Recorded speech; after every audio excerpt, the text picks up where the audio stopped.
ससुराल में वह पहली सुबह मुझे आज भी याद है। कितना घबरा कर उठी थी, यह सोचते हुए कि कहीं देर न हो जाए। सब ना जाने क्या सोचेंगे मेरे बारे में। केवल एक रात ही तो काटी थी नए घर में, और इतना सब कुछ बदल गया। जैसे आसमान की उड़ती चिड़िया को किसी ने मोती का लालच देकर पिंजड़े में कैद कर लिया हो। शुरू के कुछ दिन तो यूं ही गुजर गए। एक दिन हम बाहर घूमने गए। जब हम घर वापस आए तो सासू माँ की आंखों में खुशी तो दिख रही थी, लेकिन केवल उनके बेटे के लिए।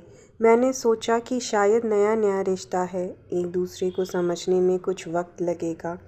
लेकिन समय ने जल्द ही एहसास करा दिया कि मैं यहाँ बहू हूँ, इसलिए मैं जैसा चाहूँ वैसा नहीं कर पाऊँगी।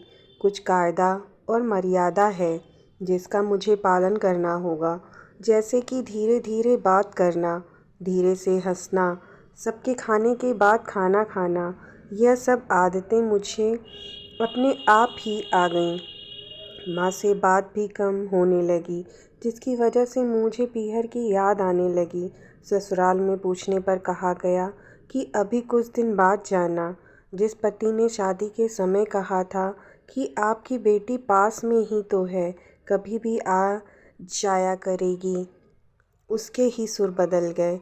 अब मुझे धीरे धीरे समझ आने लगा कि शादी कोई बच्चों का खेल नहीं है। इसमें केवल घर नहीं बदलता, पूरी ज़िंदगी बदल जाती है। अब मैं कभी भी उठकर अपने पीहर नहीं जा सकती, यहाँ तक कि पीहर वालों को भी मुझसे मिलने के लिए पूछ कर आना पड़ता है। ज़ोर ज़ोर से हंसना, रसोई में से कुछ भी उठाकर खा लेना, अपनी मर्ज़ी का करना, यह सब आदत बनकर रह गई। अब मुझे समझ आने लगा था कि क्यों विदाई के वक्त सभी लोग गले लगकर रो रहे थे।